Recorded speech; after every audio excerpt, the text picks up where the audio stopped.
You are not the voice in your head, and yet you listen to it like it's you. It narrates, judges, complains, replays the past, worries about the future. Endlessly, tirelessly. The moment you wake up, it begins. And when you try to rest, it resists. It fills silence with noise, clarity with questions, and peace with agitation. Most people spend their entire lives inside that voice, never questioning it. But ancient wisdom tells us something radically different, that the voice is not who you are. It's just noise the mind makes. And the mind is not your master. It is your tool. The Stoics understood this well. Marcus Aurelius wrote, "You have power over your mind, not outside events. Realize this, and you will find strength. But before power comes distance. You must first observe the voice before you can change it. Like watching clouds drift across the sky, you begin to notice thoughts as movements, not commands, not truths." Lao Tzu said, "Silence is a source of great strength. In silence, you meet the real self, the part of you that sees the thought instead of being swept away by it." But silence is not easy in this world. You've been trained to fear it. Every spare moment is filled with something. A screen, a sound, a stimulus. Stillness is uncomfortable because in stillness, the voice gets louder. And when it does, you realize how chaotic your inner world has become. That's why most people distract themselves until death. Anything to avoid facing what's inside. But facing it is the only way to quiet it. You do not silence the mind by force. You silence it by presence, by attention, by returning again and again to the space behind the thought. Meditation, reflection, even just a breath taken consciously. These are not spiritual luxuries. They are survival skills in a world that profits from your distraction. You were not born to be at war with your mind. You were born to master it. But mastery does not mean domination. It means relationship, clarity, patty. Overthinking is not intelligence. It is anxiety dressed as thought. It is the mind's attempt to control what cannot be controlled. You replay the conversation. You predict the outcome. You plan for every possibility. But it never ends. It never delivers peace. Because the mind is trying to think its way out of fear, and fear does not respond to thinking. It responds to presence. Alan Watts compared this mental loop to trying to smooth water with your hand. The more effort you apply, the more disturbance you create. Let the water settle. Let the thought pass. The need to fix everything in your mind is what keeps you trapped in it. Epictetus wrote, "Some things are up to us and some are not. Most suffering comes from forgetting which is which." The voice in your head always wants resolution, a clean ending, certainty, but life rarely gives that. It moves like the wind, not like a blueprint. And the ones who suffer least are not the ones who know everything, but the ones who've stopped needing to. Let go of needing to control the narrative. Let go of needing closure.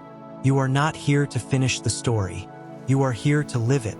There is a kind of freedom that begins when you no longer believe everything you think. When you learn to let a thought come and go, like a bird landing and flying away, without needing to analyze it, explain it, or fix it. You are not obligated to solve every emotion. You are only obligated to stay conscious through them. Consciousness is not a solution. It is the space where solutions appear. It is not the light itself, but the opening through which light enters. The voice in your head is not evil. It is trying to protect you, but protection and peace are not the same. Sometimes the mind protects you from things that aren't even real, imagined futures, past mistakes, judgments that only exist in memory. And if you live in that voice, you never touch what's here. Now, the only place where life actually happens. Who is speaking in your mind? And more importantly, who is listening? This question is not rhetorical. It is a doorway. Most people never ask it. They mistake the voice for the self, and so they argue with it, obey it, or fear it. But once you begin to notice that you are the one hearing the voice, not being the voice, the illusion begins to crack. Ramana Maharshi taught that the path to liberation begins with one question: who am I? Not as a concept, but as a direct investigation. If you are not the thought, not the body, not the memory, not the fear, then what remains? What watches it all without effort? That watcher, that silent awareness, is not disturbed by the voice. It sees the chaos, but it is not the chaos. This awareness is your home, your anchor, the only part of you that doesn't shift with every thought or mood. But you've spent so long identifying with the noise that you've forgotten the silence underneath it. You are not the story your mind tells. You are the space in which the story appears. A thought may scream, "I'm not enough." But who is hearing it? You. The one who hears is already free. Viktor Frankl, who survived the worst suffering imaginable, wrote, "Between stimulus and response, there is a space. In that space is our power to choose. This space is sacred. It's where awareness becomes freedom." Most people react without seeing the space. But the moment you do, the moment you pause before responding, the mind loses its control. You are no longer pulled by thought. You're choosing your path. This is not about becoming someone else. It's about remembering who you were before the voice got so loud, before the world told you what to be. The more you listen from stillness, the less the voice controls you. And eventually it quiets. Not because you silenced it, but because you stopped feeding it. Peace is not something you earn. It's what returns when you stop clinging to noise. The mind doesn't want to be still. It's addicted to solving, comparing, calculating, always preparing for what might go wrong. This is not intelligence. It's fear masquerading as preparation. You call it being responsible, but it's often just resistance to the present.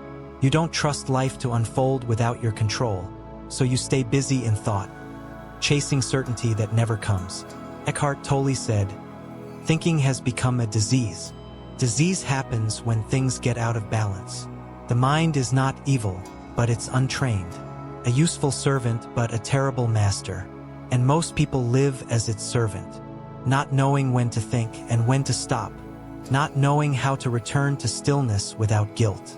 In a world that glorifies productivity, doing nothing becomes a threat. But stillness is not nothing. It is space. It is the foundation of all clarity. Without space, there is no insight, just noise, just repetition." Lao Tzu wrote, "Do you have the patience to wait till your mud settles and the water is clear?" That is the invitation, not to abandon thought, but to use it sparingly and to rest often. You don't find peace by thinking about peace. You find peace by stopping what disturbs it. Zen teaches that the harder you try to force clarity, the more elusive it becomes. You must drop the need to understand everything. You must stop clenching around every question. Some things are not solved, they are outgrown.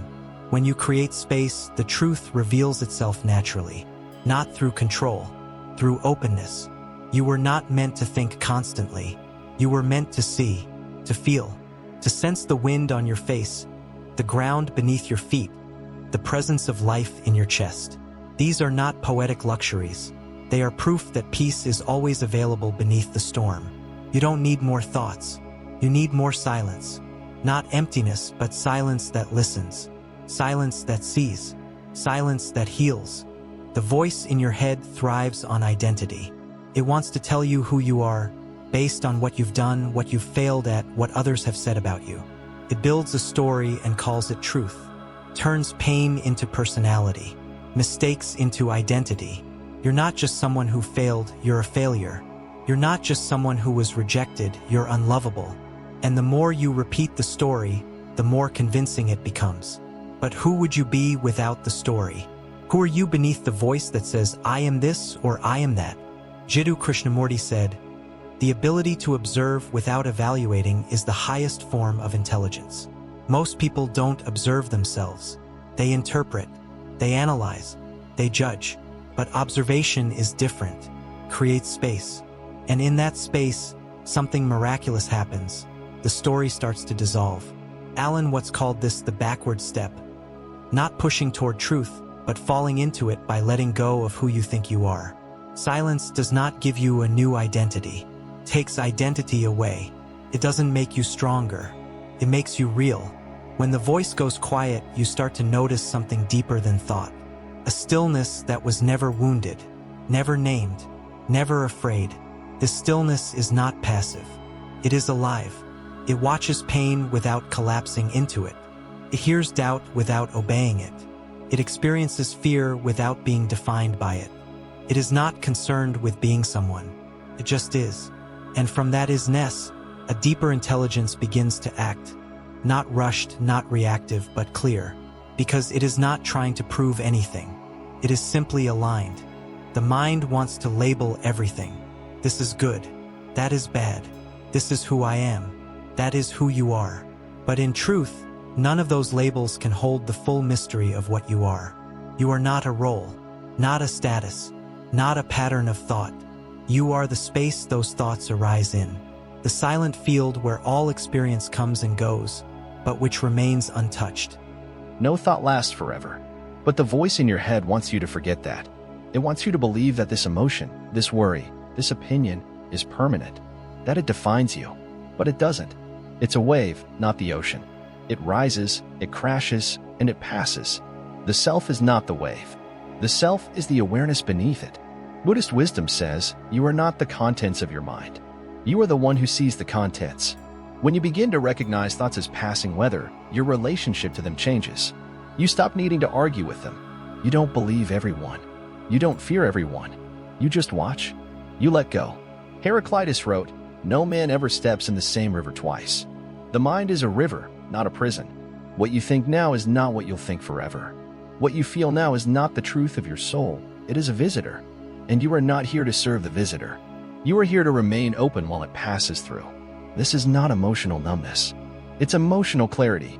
It means feeling fully, but not being ruled by feeling. It means allowing sadness to pass through you without calling it your identity. Letting anger rise and fall without needing to act on it. Pain becomes suffering only when you cling to it. When you tell yourself, this is who I am now. But who you are is always deeper than the moment.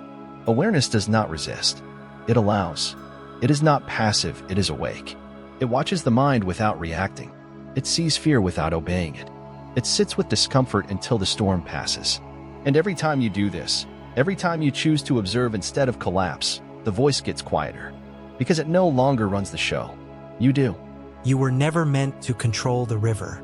You were meant to flow with it, to notice the bends, to breathe through the currents, to witness each moment like a leaf drifting by, fully alive, but never held. When you stop clinging to the voice in your head, you don't lose anything. You return to the silence that was always there, waiting. You will forget, again and again. You will fall back into thought, into noise, into the spinning wheel of worry. This is not failure.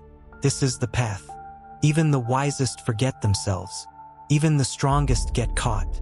But the difference is they remember faster. They return sooner. They know how to come home. Coming home means returning to stillness without shame.